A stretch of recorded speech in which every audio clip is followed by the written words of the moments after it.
वंदे मातरम। जय श्री राम। नमस्ते सदा वत्सले मातृभूमि चैनल में एक बार पुनः आपका हार्दिक स्वागत है, अभिनंदन है। इस 15 अगस्त को भारत की स्वतंत्रता के 75 वर्ष पूरे हो रहे हैं। पूरे देश में एक उल्लास का, उत्साह का वातावरण है और इसे स्वतंत्रता के अमृत महोत्सव के रूप में मनाया जा रहा है। मगर इस स्वतंत्रता के उत्साह उल्लास में हमें अपने विभाजन की एक कटु पीड़ा को, उस भयावह त्रासदी को नहीं भूलना है।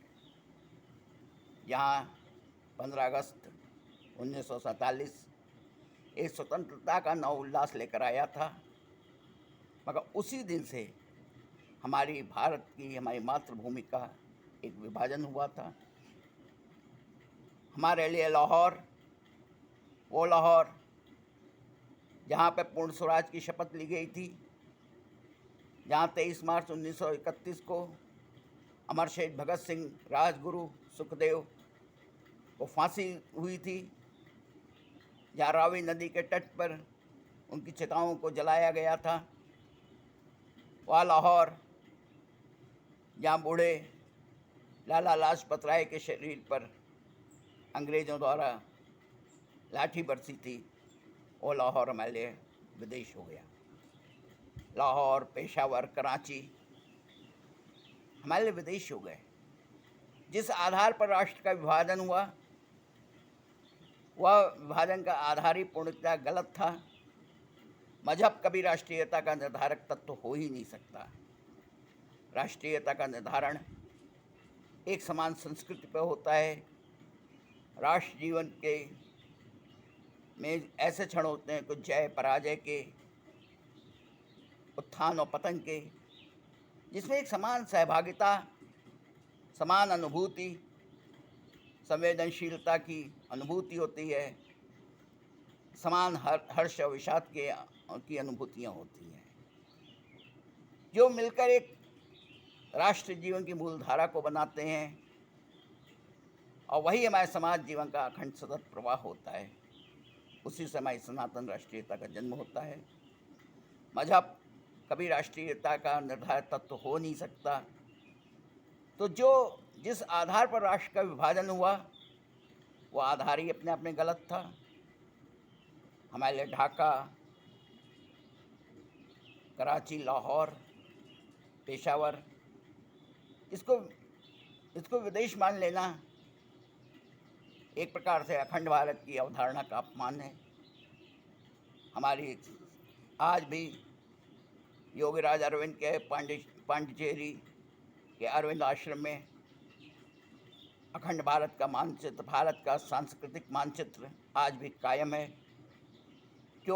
जिस आधार पर देश का विभाजन हुआ, वह आधार गलत था।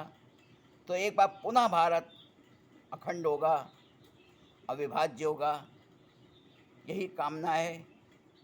ये स्वतंत्रता हमें अपने में स्व के तंत्र का उदय होने का भी संदेश देती है।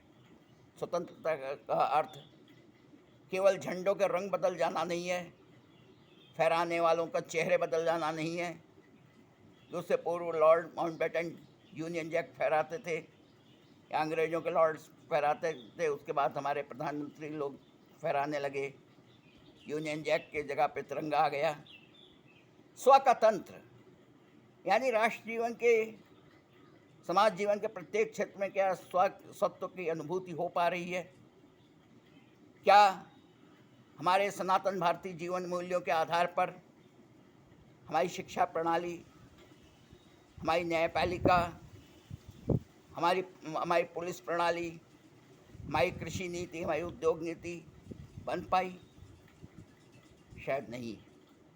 हमने जब भारत का संविधान बनाया तो कई ऐसे विदेशी संविधानों को हमने उसमें समावेशित करने का कोशिश की, कई चीज़ों को लिया, मगर उसके साथ साथ जो हमारा अपना स्वत्व था, हम अपने वेदों के आधार पर भी हम अपनी स्मृतियों के आधार पर, अपने शास्त्रों के आधार का अवलोकन जिस तीव्रता से किया जाना था वो नहीं किया।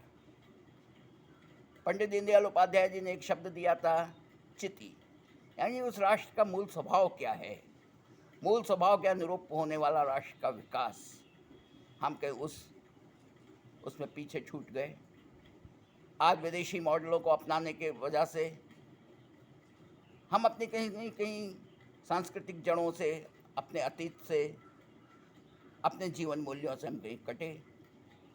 आज वो स्वत्व का बोध हमारे समाज जीवन में हो, राष्ट्र जीवन में हो। हमारा बहुत समृद्ध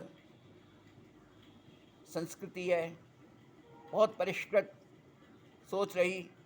महाभारत का तो शांति पर्व ही, जो भीष्म पितामह ने युधिष्ठिर को उपदेश दिया था, वो एक राज्य व्यवस्था पर आधारित था, वो एक संविधान का आधार हो सकता था। ऐसे कई चीज़ें भारत की थी जो हमारे कौटिल्य का की अर्थव्यवस्था, उसको भूले, उसको छोड़ा। तो जो हमने केवल विदेशी जूठन, याद रखिए दुनिया में पिछलग्गू कभी नेता नहीं होता है, भगोड़े कभी विजेता नहीं होते हैं।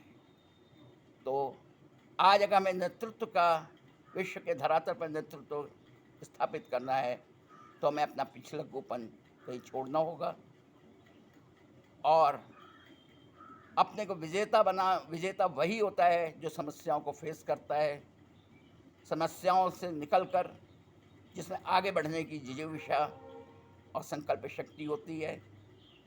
आगे आने वाले 25 वर्ष भारत के लिए बहुत चुनौतीपूर्ण हैं। आज भारत के द्वारा ही विश्व का कल्याण निहित है। भारत की सोच सर्वे भवन्तु सुखिनः, सर्वे सन्तु निरामया की है। हम ही ने वासुदैव कुटुम्बकम का उद्घोष किया, पूरे ब्रह्मांड को एक परिवार माना। मगर वो कब होगा? जब हमारी राष्ट्रीयता की जड़ें मजबूत होंगी, सशक्त होंगी, सुदृढ़ होंगी। धन्यवाद। आज के